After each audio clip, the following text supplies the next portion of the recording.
I'm in my new apartment and nothing is put away yet. It's all just bins and bags. I've been a bag lady for the last year and a half now, as my former roommate lovingly refers to me, and I refer to myself because it's just my life. It's like when you have to transport a lot of things and you have to do it frequently, the most practical way to do it is just bags. And I use so many like reusable bags. It's easier to see what's in them. It's easier than having like a bunch of bins that take up space and are hard and can't be bent in a vehicle. It's like easier to use a bunch of bags. So that's what I do, including garbage bags. You do what you have to do. But I'm about to leave here and go to take the drug test for the next spot. And I just did something I like to do periodically, which is pull out one of my old sketchbooks and just look through it, because it's nice to look through it. So you want to look through it with me? Here we go. So I don't know what's in here because it's been a long time, but these are just like pastel sort of sketches. This is totally unfinished, but I really love looking at some of this old unfinished stuff. Some of it just like brings me joy. I was in a trying to draw dogs phase. This is from a photo of my dog Charlie. I actually love this drawing. This is a drawing that is actually, I would consider finished. It's got some serious flaws, but it's a drawing of my dog Fox that I did, who I loved so much. And this also is with chalk pastel. It's held up pretty well. I think I did this in like 2017 or so. I loved her. She was the absolute best. I still love her. And that's another sketch from the same photo that is a little more, I don't know, modernistic. It's obviously not finished either. I don't know, maybe that's it. Oh, that's fun. Yeah, I remember exactly what that was. It's fun too. Oh yeah, I love this one too. This is another Charlie. He's still around. He is almost 17. That dog is unbelievable. He is just lived through a lot. He's an awesome dog. Hello, buddy. I love drawing on black paper. I love those contrasts. I think that's it for this one. So we'll have to do this again sometime. This has been fun. All right, guys, I'm about to go and meet my new truck, and I have a confession to make. I don't know how to back a truck anymore. God damn it. I had a real embarrassing experience. My road test went great. It was going awesome. We were having a good banter. I like the guy a lot. He's really cool. I like this company so far. Very good impressions, very tight ship type of deal. And then he's like, okay, let's see what you can do. And he has me back into this spot. And I realized that this is my excuse, that I want to tell everyone, I swear I can back a truck. Because I've been driving a 48-foot split axle with the rear axle that's all the way to the back, and that changes the experience of backing. So it makes it much easier to aim exactly for like the right angle and the right spot. And I was like, I kept having this experience when I was backing in these recent, these couple months I've been driving that truck, a couple months, 1 month, that I was like, man, I'm doing really good at backing. I haven't had any issues. And the second I get in a regular drive box trailer, and the tandems, of course, are all the way forward, which some of you would know that for me that makes it harder. I don't like that, because then if you're getting into a tight spot, you have to really watch the swing of the trailer. He's like, okay, set it up again, and then he wants to get in the driver's seat and reset the setup.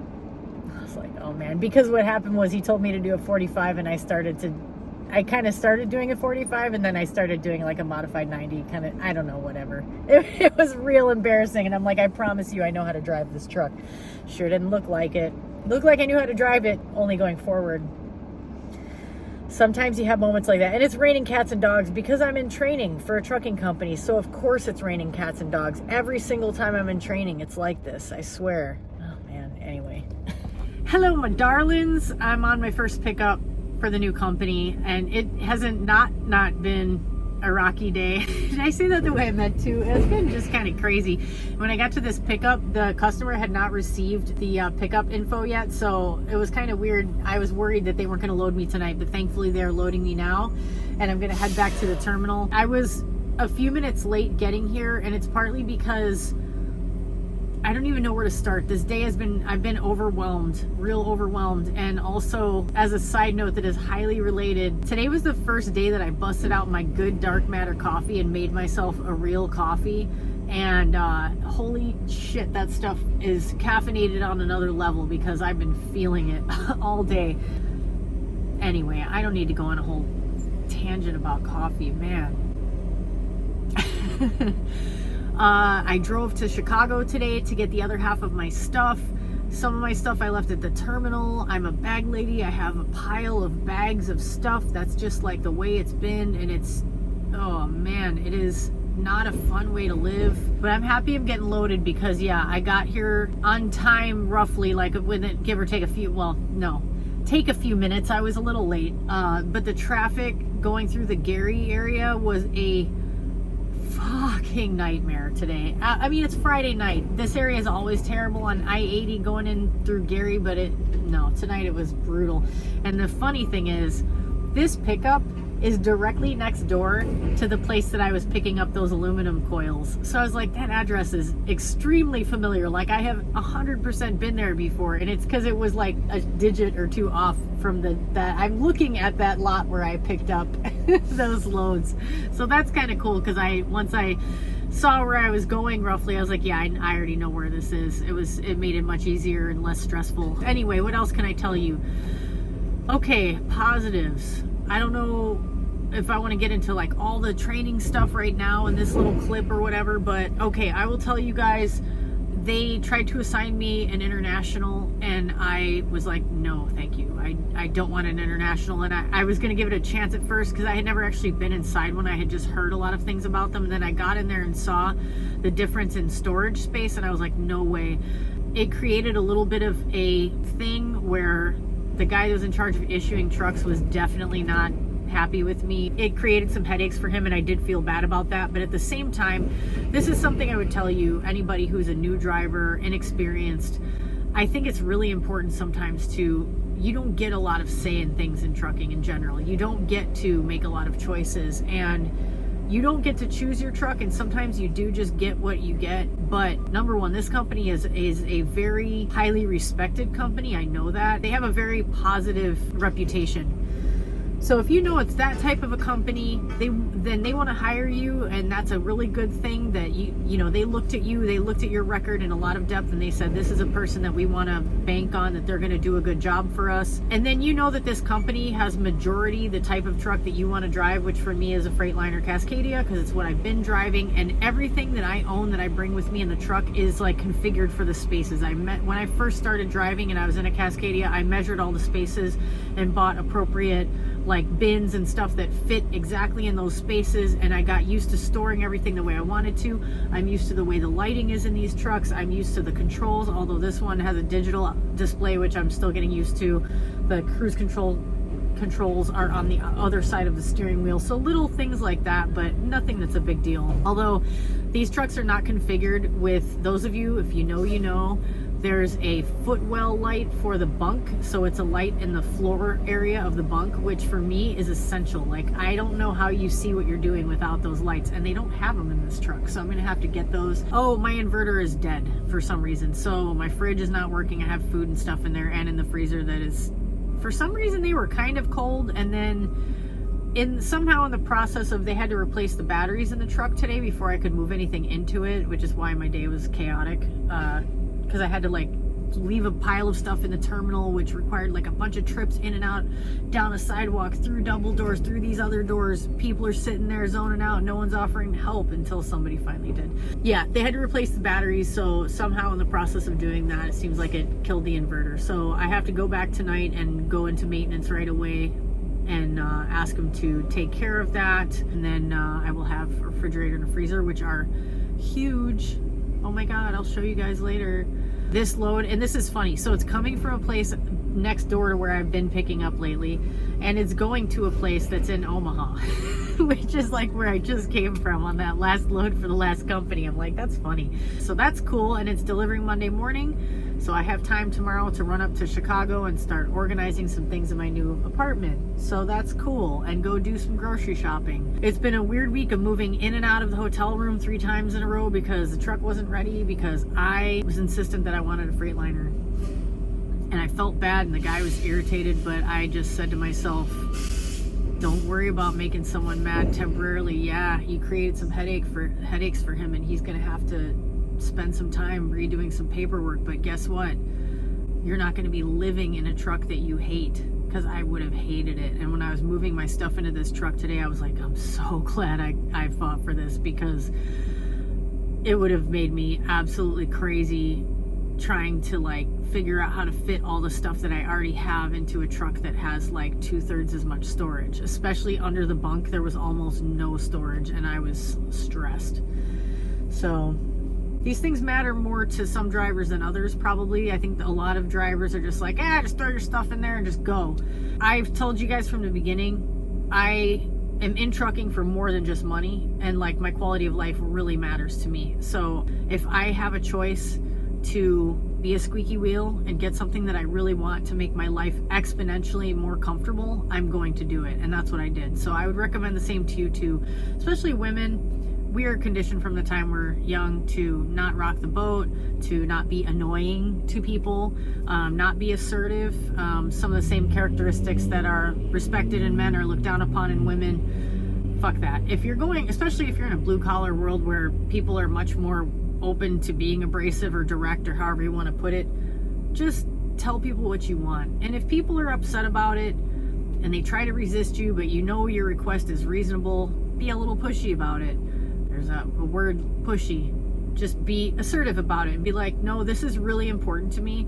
And even you can, what I was on the verge of saying, I'm going to run hard for you guys. I'm going to be a great driver. I'm going to be dependable. I'm going to do everything right. I'm going to make you guys good money. I'm going to handle your equipment safely, but I really want to do so in this vehicle because this is what makes me the most comfortable while I do all of that.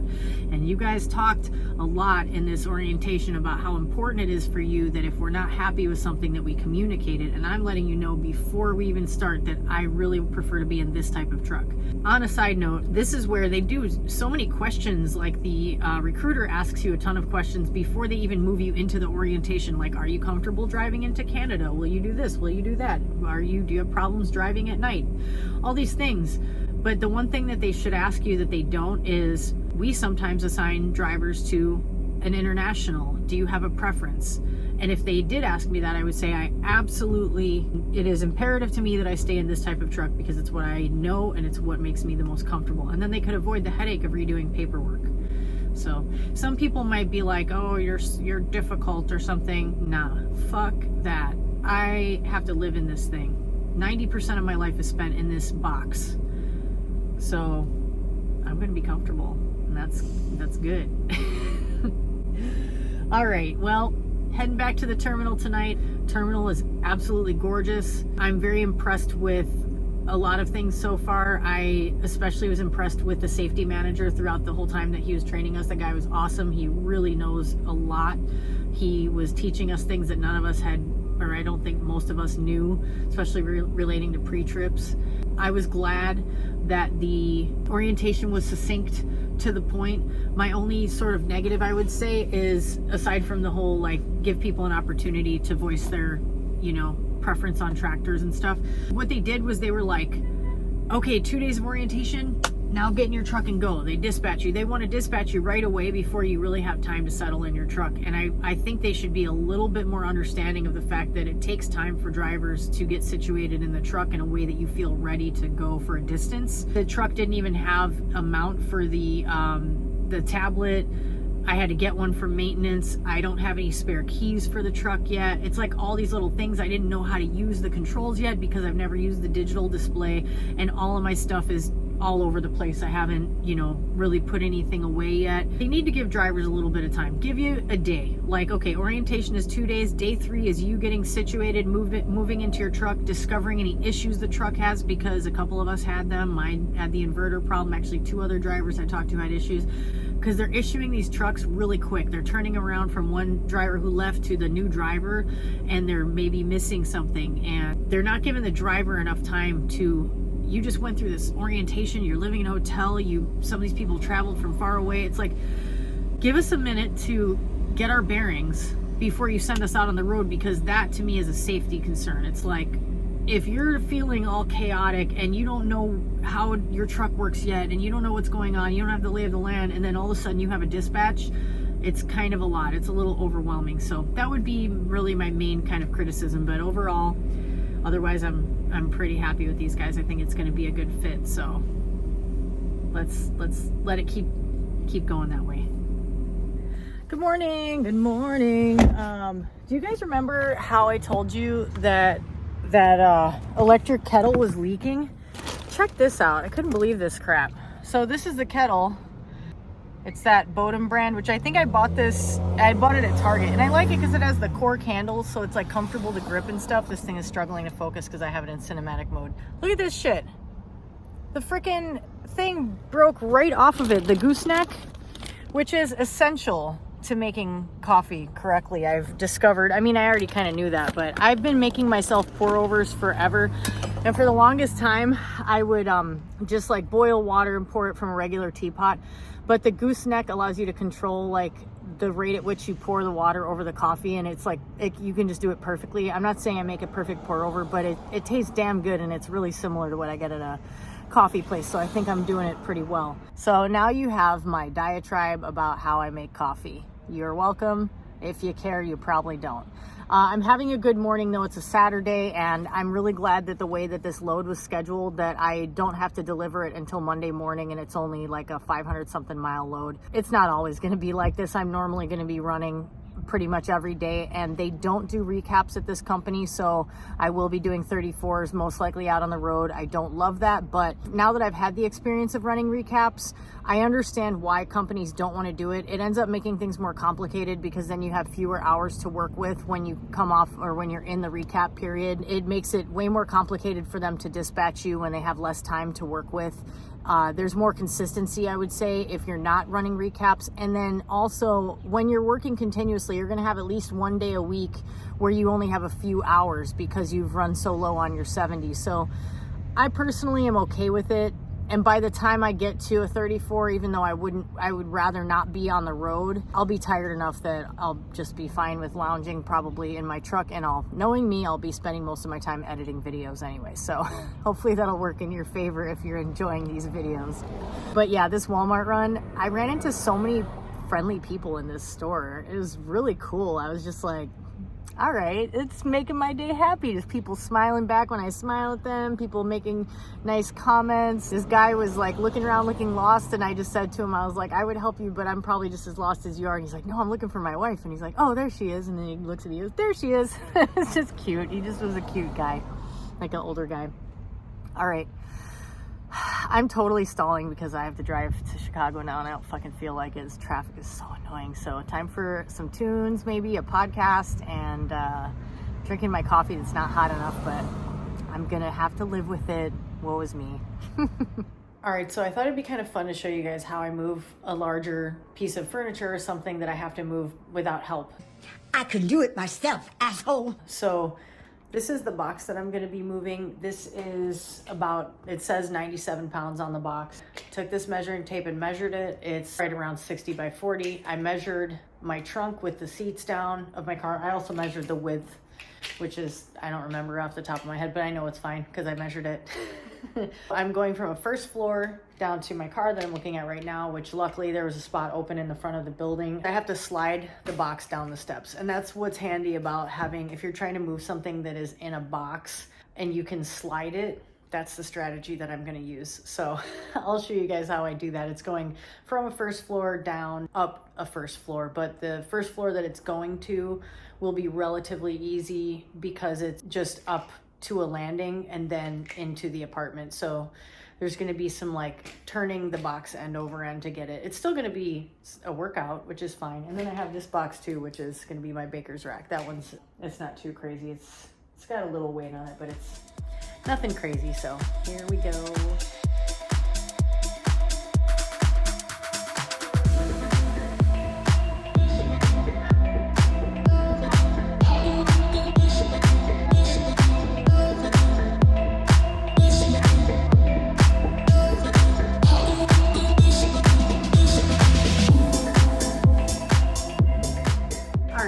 About taking it through the back door, but the reason I'm not going to is that those stairs kind of spiral a little bit and it would be harder to move it. So I'm just gonna go through the front, the land where there's actual like landings. So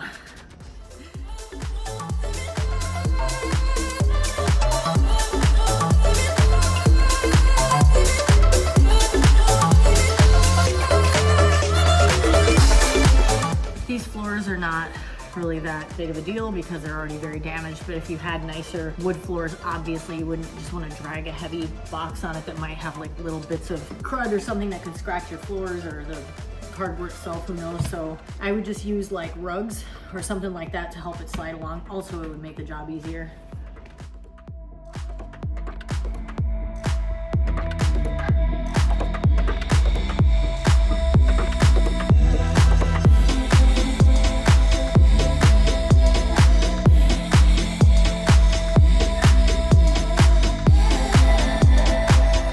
Now we're gonna go down this flight of stairs and we're gonna get at the bottom end of the piece so we can support the weight of the piece as it comes down so it doesn't go flying into the wall back there. And I'm gonna put on my trainer hat too when I do this. If you're gonna ever try to do something like this, make sure to use good form. So you wanna sit back into it and use your big leg and butt muscles to do more of the work. And I'm using my hands on the edges of the cardboard to squeeze inward. That gives you a lot more leverage, or a lot more strength, whatever. Whatevs.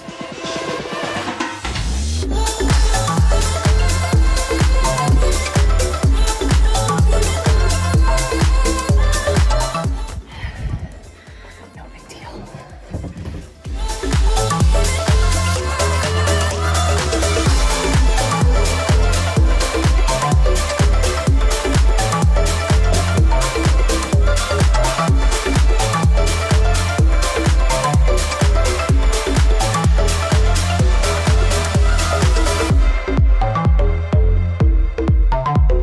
Now we get the hand truck to move it out to the car.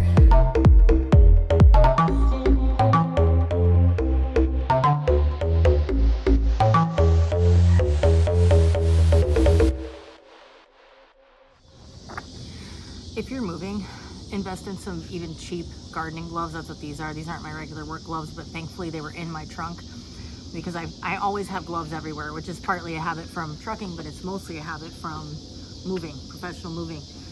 It's so much easier on your hands and it gives you a little extra grip, and something like a $4 or $5 pair of gardening gloves is a lifesaver when you're moving. So especially if you're gonna help somebody and you're not used to doing it, your hands are gonna get worn out real quick. So do yourself a favor, make one little trip, get some gloves, it'll make your whole day easier.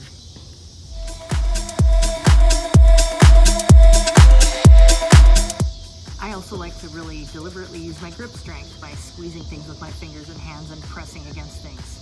It makes a big difference. It's tiring, but it helps.